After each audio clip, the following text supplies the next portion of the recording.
सुप्रभात बच्चों, कैसे हैं आप सब। आशा करती हूँ आप सब बहुत अच्छे होंगे और अपना अभ्यास भी कर रहे होंगे। बच्चों, मेरा नाम पायल अग्रवाल है, मैं हूँ आपकी हिंदी की अध्यापिका। आज हम पढ़ेंगे पाठ 14 शब्द भंडार। शब्द भंडार बच्चों, हम जानेंगे इसमें पर्यायवाची शब्दों के बारे में जो समान अर्थ प्रकट करते हैं। जैसे हम चंद्रमा को चांद भी बोलते हैं, चंदा मामा भी बोलते हैं, है ना। पानी को हम नीर भी बोलते हैं, जल भी बोलते हैं। और जानेंगे विलोम शब्द, यानी कि एक दूसरे के विपरीत अर्थ जो देते हैं। ऊंचा, नीचा, दाया, बाया, उतरना, चढ़ना, है ना। और हम जानेंगे समश्रुति भिन्नार्थक शब्दों के बारे में। सम मतलब समान और श्रुति का अर्थ होता है सुनना, और भिन्न मतलब अलग अलग, यानी कि जो शब्द हमें सुनने में एक जैसे लगते हैं पर उनका अर्थ क्या होता है, अलग अलग, भिन्न भिन्न होता है, उन्हें हम कहते हैं समश्रुति भिन्नार्थक शब्द। जो शब्द सुनने में एक जैसे लगते हैं पर उनका अर्थ अलग अलग होता है। चलिए आइए इनको जानते हैं, पढ़ते हैं, बढ़ते हैं पाठ की ओर। पाठ 14 शब्द भंडार। पाठ का उद्देश्य है बच्चों पर्यायवाची शब्द, विलोम शब्द, अनेकार्थी शब्द, समरूपी भिन्नार्थक शब्द और वाक्यांश के लिए एक शब्द आदि का ज्ञान कराना। पर्यायवाची शब्द जो एक समान अर्थ प्रकट करते हैं। जो शब्द समान अर्थ प्रकट करते हैं उन्हें पर्यायवाची शब्द या समानार्थी शब्द कहते हैं। देखिए कुछ उदाहरण है। तालाब को हम सरोवर, ताल भी कहते हैं। दुख को हम कष्ट, तकलीफ, अफसोस भी कहते हैं। धरती को पृथ्वी, भू, भूमि, पर्ण को दल, पल्लव और किसलय भी कहा जाता है। पर्वत को हम पहाड़, भूधर, गिरि भी कहते हैं, कि गिरि भी हम पर्वत को ही कहते हैं। पति को हम स्वामी, भर्ता और नाथ भी कहते हैं। पत्नी को हम भार्या, वधु, गृहिणी और वामा कहते हैं। वायु को हम हवा, पवन और समीर भी कहते हैं। तीनों का अर्थ एक ही है, वायु। भौरा को हम भ्रमण, मिलिंद और मधुप कहते हैं। किनारों को हम कूल, तट और कगार भी कहते हैं। कृपा को हम दया, अनुकंपा और अनुग्रह कहते हैं। चांद को हम चंद्रमा, शशि और इंदु के नाम से भी इसे पुकारा जाता है। घर को हम गृह, सदन और भवन कहते हैं। तीर को बाण, शर और धनु भी कहा जाता है। तलवार को बच्चों हम असी, खड़ग और कृपाल भी कहते हैं। अंधेरे को अंधकार, तम और तिमिर भी कहा जाता है। दिन को आपको पता है दिवस, वार, वासर, अर्थ एक ही है कि हम दिन बोल रहे हैं। आकाश को हम नभ, गगन और व्योम कहते हैं। ईश्वर के भी बहुत सारे नाम हैं, प्रभु, परमात्मा, ईश। आनंद को हम हर्ष, उल्लास और प्रसन्नता के नाम से पुकारते हैं। कपड़ा को हम वस्त्र, वसन और परिधान भी कहते हैं।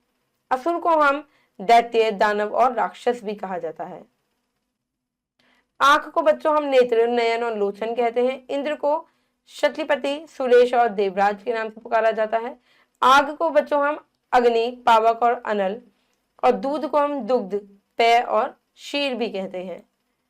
अमृत को बच्चों पीयूष, सुधा, अमीय कहा जाता है। कमल को सरोज, जलज और पंकज, यानी कि बात किसके बारे में बोली है, कमल के बारे में बोली है। अर्थ सेम है, इसका एक समान है। देवता को सूर्य, देव, अमर। बिजली को चंचला, तपला और विद्युत भी कहा जाता है। पक्षी को बच्चों खग, विहग और नभचर। पुष्प को हम कुसुम, सुमन और फूल भी कहते हैं। इच्छा को बच्चों अभिलाषा, कामना और आकांक्षा कहते हैं।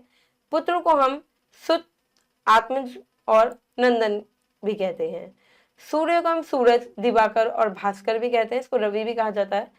कठिन को हम मुश्किल, दुष्कर और दुर्गम के नाम से भी जानते हैं। वृक्ष को बच्चों हम पेड़, द्रुम और तरु के नाम से पुकारते हैं।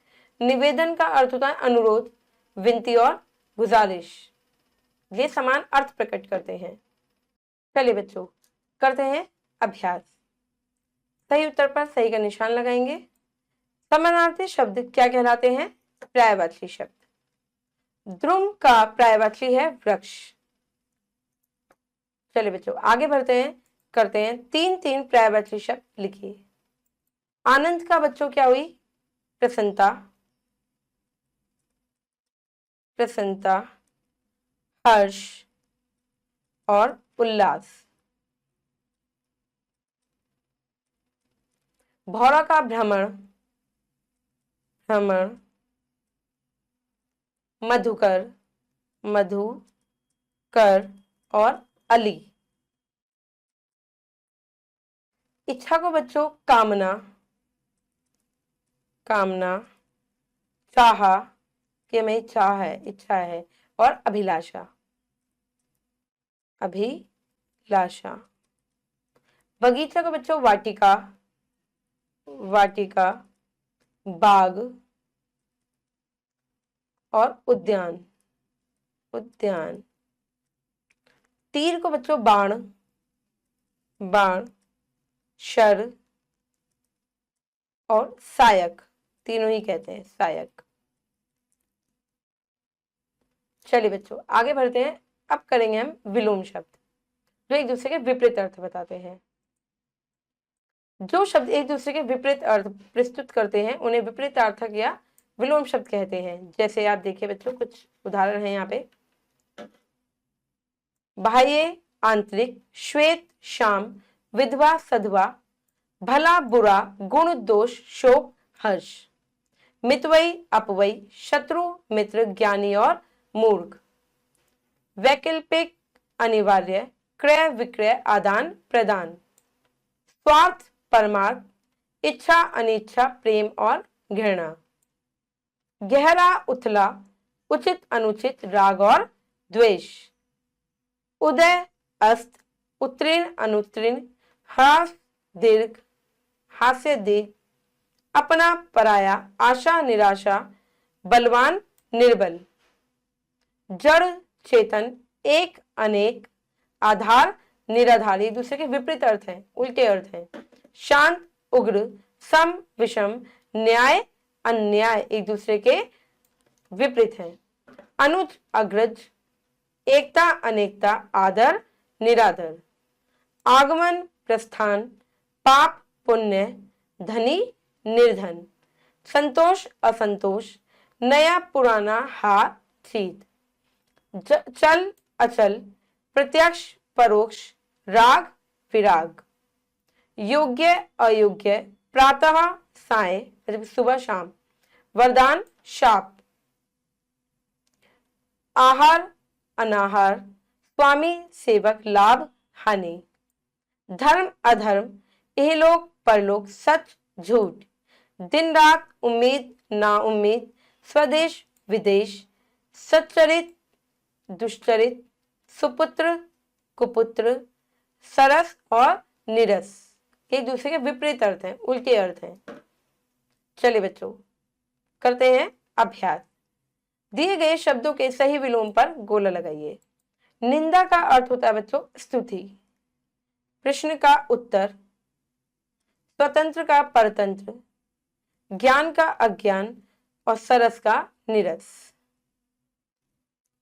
चलिए आगे बढ़ते हैं, करते हैं। निम्नलिखित शब्दों में से विलोम के जोड़े बनाकर लिखिए। देखिए बच्चों सबसे पहले क्या है योगी, तो हम यहाँ पे योगी लिखते हैं शब्द, और योगी का हम लिखेंगे भोगी। ये रहा भोगी विलोम। ठीक है, देखिए अब है लघु, लघु का विशाल, लघु और विशाल ढूंढिए, ये रहा विशाल, विशाल। प्रस्थान लिखिए प्रस्थान, प्रस्थान और आगमन, क्या है आगमन, आगमन। भक्षक रक्षक, भक्षक और रक्षक, ये रहा रक्षक।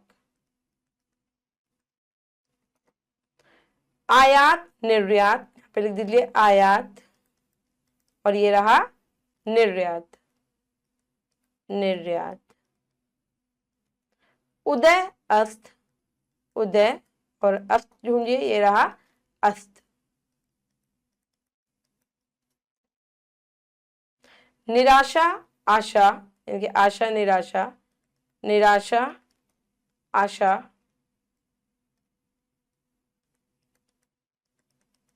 क्षमा और दंड, क्षमा और दंड।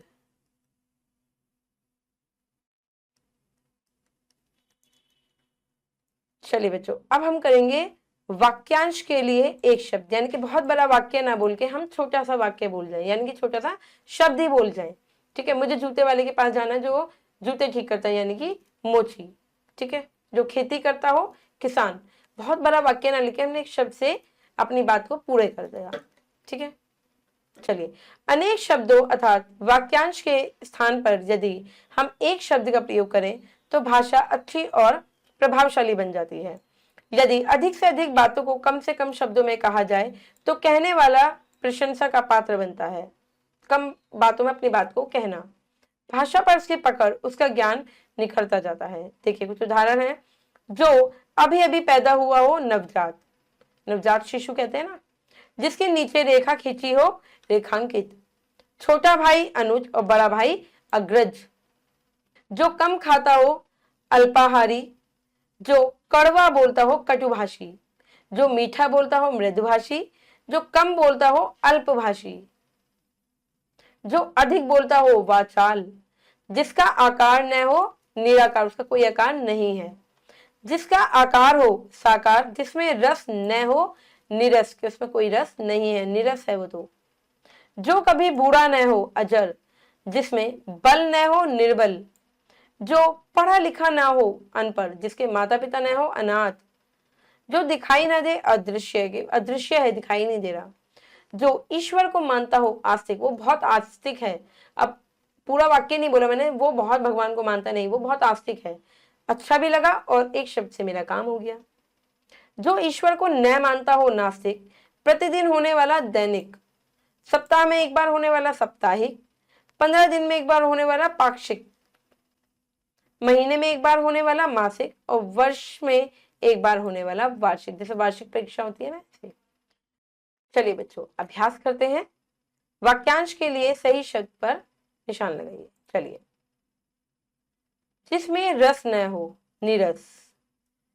जो कभी बूढ़ा न हो, अजर। जो कड़वा बोलता हो, कटुभाषी। जो दिखाई न दे, अदृश्य। यहाँ पे है नहीं अदृश्य, इसको यहाँ पे कर लीजिए, अदृश्य। ठीक है बच्चों, चलिए आगे बढ़ते हैं, करते हैं। वाक्यांश को एक शब्द से मिलाइए। चलिए, जिसका अंत न हुआ हो, अनंत।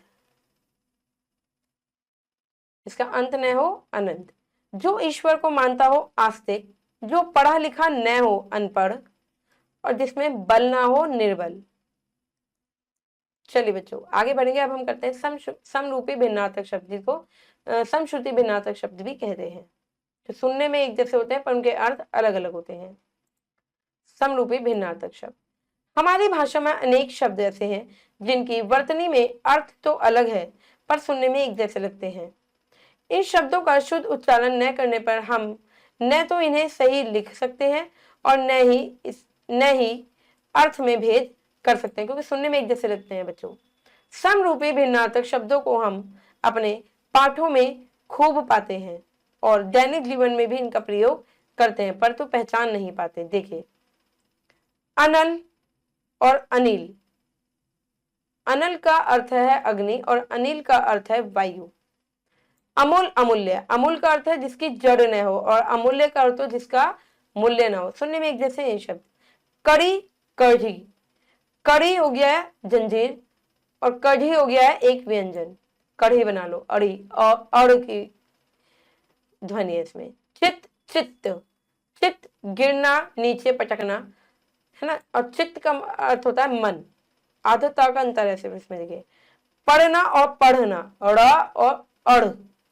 पढ़ना का अर्थ होता है गिरना और पढ़ना का अर्थ होता है पाठ पढ़ना या वाचाल करना। उतर और उतर। उतर का अर्थ होता है नीचे उतरना, है ना। और उत्तर का अर्थ होता है जवाब। ये कुछ कभी ई की मात्रा का फर्क है, ऊ की मात्रा का फर्क है, तो आदत का फर्क आ रहा है इसमें। कंकाल और कंगाल, क और ग का फर्क आ रहा है। कंकाल यानी कि ढांचा और कंगाल मतलब निर्धन। अवधि, अवधि, बड़ी छोटी का फर्क है। अवधि का अर्थ होता है समय काल और अवधि का अर्थ होता है एक भाषा। और का अर्थ होता है तरफ और का अर्थ होता है तथा। कोश, कोश। कोश का अर्थ होता है शब्दों का कोश और कोश का अर्थ है खजाना। कुल कूल, कुल का अर्थ होता है बच्चों जोड़, जमा, और कूल का अर्थ होता है किनारा। प्रमाण प्रमाण और प्रणाम, प्रमाण का अर्थ होता है साक्ष्य, और प्रणाम का अर्थ होता है नमस्कार, प्रणाम, इनको प्रणाम कर दो। बहु, बहु, बहु का अर्थ होता है बहुत, और बहु का अर्थ होता है वधु। कढ़ाई और कड़ाही, कढ़ाई का अर्थ होता है शक्ति, और कढ़ाही का अर्थ होता है कपड़े पर फूल पत्ती काढ़ना, इसे कढ़ाई, ये कढ़ाई की हुई है, ये इस कुर्ती पे कढ़ाई हुई हुई है ना, ऐसे। नीरद और नीरज, द और जा का फर्क है, सुनने में एक जैसे ये शब्द। नीरज का अर्थ होता है बच्चों बादल, और नीरज का अर्थ होता है कमल। पानी, पानी, पानी का अर्थ है जल, है ना, पेय पदार्थ, और पानी का अर्थ होता है हाथ, ड़ा का फर्क हो रहा है नी का। गाड़ी, गाढ़ी, गाड़ी का अर्थ होता है एक सवारी, और गाढ़ी, गाढ़ी का अर्थ होता है मोती। सर, शर, सर का अर्थ होता है ताल, और शर का अर्थ होता है बाण। आपने देखा है सुनने में एक जैसे हैं, पानी, पानी, अर्थ अलग है पर। चलिए बच्चों आगे बढ़ते हैं, करते हैं अभ्यास। चलिए बच्चों करते हैं अभ्यास। शब्द के सही अर्थ पर निशान लगाइए। चलिए सही का निशान लगाएंगे।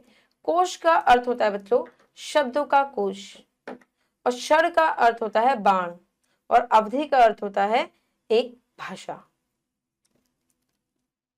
चलिए बच्चों आगे बढ़ते हैं। अब हम करेंगे निम्नलिखित शब्दों का शुद्ध उच्चारण कीजिए और उनके अर्थ लिखिए। चलिए, ग्रह का अर्थ होता है बच्चों नक्षत्र, नक्षत्र, और ग्रह मतलब होता है घर। बार का अर्थ है अवसर, अवसर, और वार का अर्थ है प्रहार, प्रहार। दिन का अर्थ है बच्चों दिवस, और दीन का अर्थ है गरीब। चित्त, चित्त पड़ा है सीधा लेटा है, सीधा लेटना, सीधा लेटना, और चित्त का अर्थ है मन। शाम का अर्थ है बच्चों संध्या, यानी कि शाम का समय हो गया, संध्या,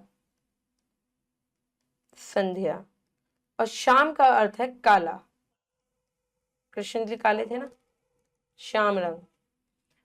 चलिए बच्चों ये गतिविधि है, ये आपको खुद से करनी है। आशा करती हूँ बच्चों ये शब्द रूप आपको समझ में आ गए होंगे कि समश्रुति भिन्नार्थक शब्द किसे कहते हैं, पर्यायवाची किसे कहते हैं, अनेक शब्दों के लिए एक शब्द किसे कहते हैं, और विलोम शब्द किसे कहते हैं। अब मैं मिलूंगी आपसे अगली कक्षा में। जब तक के लिए आप खुश रहिए, अपना ध्यान रखिए और निरंतर अभ्यास करते रहिए। धन्यवाद।